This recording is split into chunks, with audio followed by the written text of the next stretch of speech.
Shalom saudara-saudara yang dikasih oleh Tuhan. Segala berkat yang Tuhan berikan kepada kita, biarlah kita boleh nikmati dengan rasa syukur kepada Tuhan. Karena sebenarnya hidup kita merupakan pemeliharaan daripada kasih Tuhan kepada kita. Salam jumpa dalam program Tuhan adalah Gembalaku. Ada 3 hari raya besar bagi bangsa Yahudi, di mana orang laki-laki harus datang ke Yerusalem, yaitu hari raya roti tidak beragi dan hari raya Paskah serta hari raya Pentakosta. Dan sesungguhnya hari raya ini adalah hari raya di mana peristiwa besar terjadi dalam sejarah manusia, yaitu Yesus Kristus menunaikan mandat yang Dia terima dari Bapa untuk naik ke atas kayu salib, mati, menanggung dosa-dosa kita.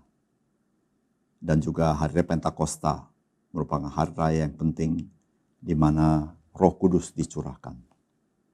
Sehingga saudara-saudara, peristiwa-peristiwa besar yang terkait dengan Yesus Kristus terjadi ketika orang berkumpul di Yerusalem, sehingga mata menyaksikan semuanya itu. Nah, saudara yang kasih dalam Tuhan, seringkali orang berpikir bahwa kematian Yesus di atas kayu salib memberitahukan bahwa Yesus tidak berdaya dengan pemimpin-pemimpin agama, bahkan oleh pemimpin Romawi. Atau banyak orang berpikir kematian Yesus Kristus karena jasa Yudas Iskariot. Saudara, ini akan kita renungkan pada hari ini dari firman Tuhan yang terdapat di dalam Matius pasal 26 ayat 17 sampai ayat 25.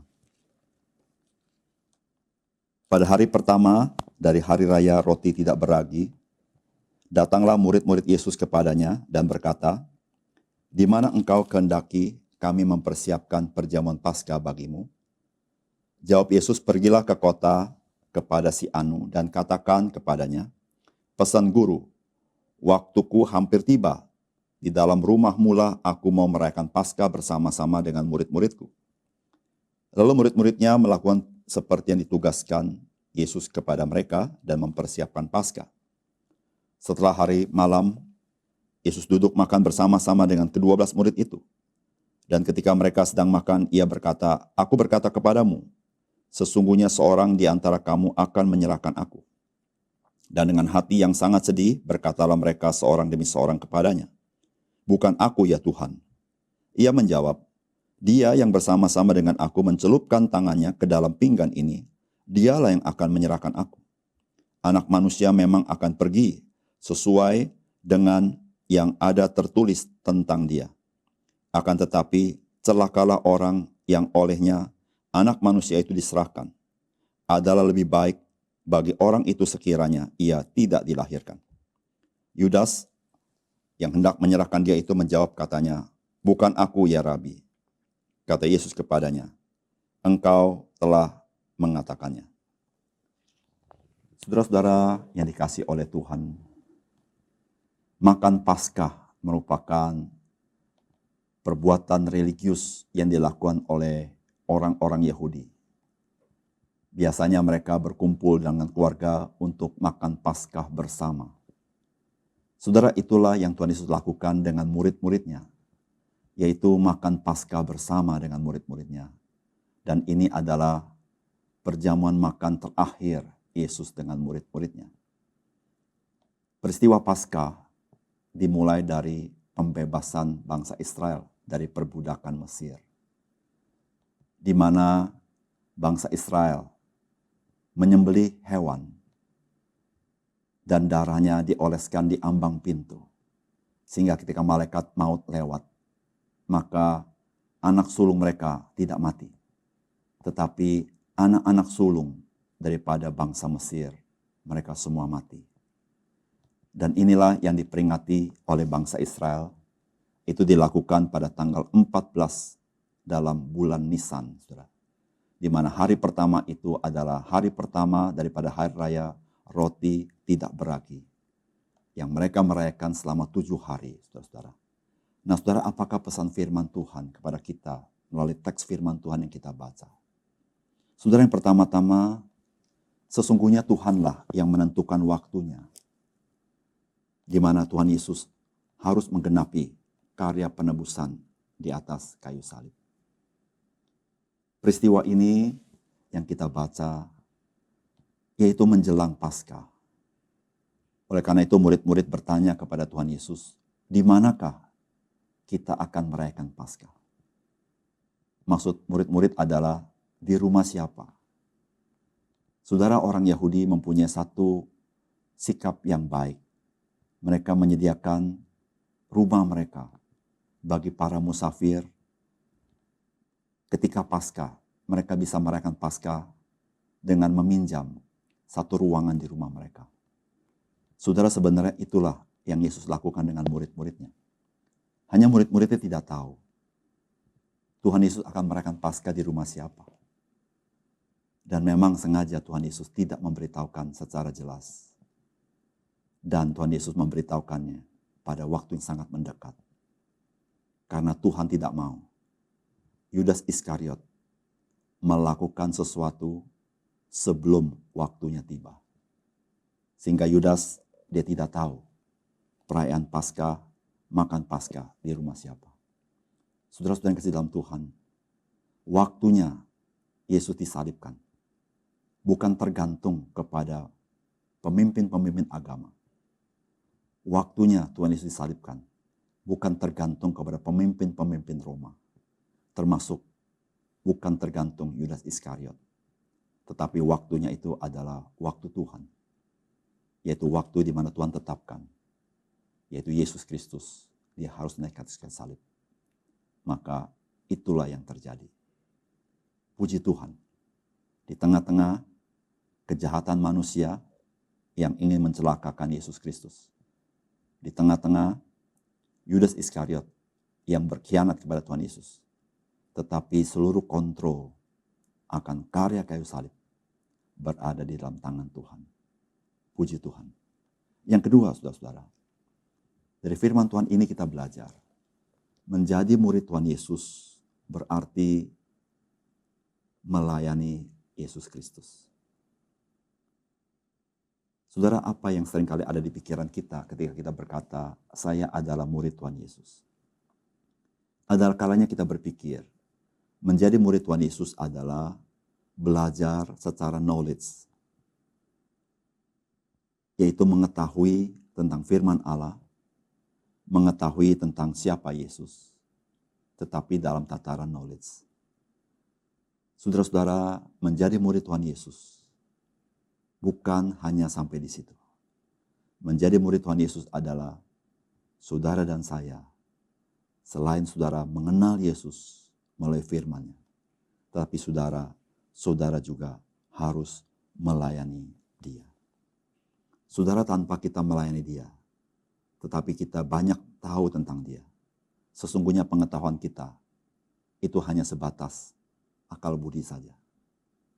Namun, sebagai murid Tuhan Yesus, pengenalan kita kepada Dia harus sampai kepada pengabdian kita kepada Dia. Disitulah kita menjadi murid yang sejati, yaitu murid yang melakukan firman Tuhan dalam kehidupannya, yaitu dengan melayani Dia. Saudara, sudahkah saudara menjadi murid Tuhan Yesus? Yaitu saudara semakin mengenal Dia melalui firman, tapi saudara menghidupi kehidupan yang melayani Tuhan. Saudara, itu yang dilakukan oleh murid-murid ketika mereka mempersiapkan tempat untuk perjamuan Paskah bersama Tuhan Yesus. Mereka lah yang menyiapkan segala sesuatu. Menjadi murid adalah menjadi pelayan daripada Yesus Kristus. Berbahagialah orang yang tahu akan hal ini dan hidup melayani Tuhan dalam hidupnya. Pesan yang ketiga, saudara-saudara, dari firman Tuhan ini. Saudara, bagian firman Tuhan ini memberitahukan kepada kita, peringatan Tuhan merupakan ekspresi daripada kasih Tuhan kepada kita. Saudara-saudara, Yudas Iskariot disebut oleh Alkitab sebagai pengkhianat. Namun saudara-saudara, Tuhan Yesus bukan bukan tidak memperingati dia. Tuhan memperingati dia. Di ayat 24 dikatakan, anak manusia memang akan pergi sesuai dengan ada yang tertulis tentang dia. Akan tetapi celakalah orang yang olehnya anak manusia itu diserahkan. Adalah lebih baik bagi orang itu sekiranya ia tidak dilahirkan. Saudara, inilah peringatan Tuhan Yesus ketika makan malam bersama dengan murid-muridnya. Dari peringatan ini kita bisa merasakan betapa Tuhan Yesus mengasihi Yudas Iskariot. Peringatan ini untuk menolong Yudas Iskariot mengetahui bahwa Tuhan Yesus sungguh mengasihi dia. Namun saudara-saudara, sikap Yudas Iskariot tidak merupakan sikap yang baik. Karena kalau saudara baca firman Tuhan, Yudas Iskariot merasa bahwa apa yang Yesus katakan kepada dia tidak perlu diperhatikan. Yudas merasa dia tidak tahu menahu tentang hal itu. Saudara yang kasih dalam Tuhan, sikap Yudas Iskariot menunjukkan bahwa dia tidak percaya kepada Tuhan Yesus. Oleh karena itu saudara-saudara, Yudas Iskariot, dia mengkhianati Yesus Kristus. Saudara yang kasih dalam Tuhan, ketika Tuhan memperingati kita dalam firman-Nya, saudara, karena Tuhan mengasihi kita, marilah saudara, kita menjadi orang yang bijaksana. Ketika Tuhan memperingati kita mau percaya kepada Dia, dan kita mau percaya kepada peringatannya. Sehingga kita tidak jatuh ke dalam dosa, tetapi kita hidup di dalam jalan Tuhan. Berbahagialah orang yang hidupnya taat kepada firman Tuhan, hidup sesuai dengan peringatan-peringatan Tuhan, sehingga kita boleh hidup berkenan kepada Tuhan. Mari kita berdoa. Bapa surga, terima kasih untuk kebenaran firman-Mu. Biarlah firman-Mu sekali lagi menolong kami menyadari akan otoritas Tuhan, kedaulatan Tuhan, waktu Tuhan yang Tuhan tetapkan yang tidak bisa dipermainkan oleh manusia, yaitu karya keselamatan yang Tuhan sediakan bagi kami. Kami berterima kasih ya Tuhan, karena kami melihat betapa Tuhan mengasihi bahkan orang seperti Yudas Iskariot yang tidak percaya kepadamu. Tuhan tetap memberikan peringatan kepadanya. Apatah lagi kami adalah orang-orang percaya. Biarlah kami sungguh-sungguh mau memperhatikan apa yang Tuhan katakan kepada kami. Sehingga kami tidak jatuh dalam dosa ya Tuhan. Tetapi kami boleh mengikuti maksud dan kehendak Tuhan dalam hidup kami. Tuhan, kami serahkan hidup kami hari ini ke dalam tangan Tuhan.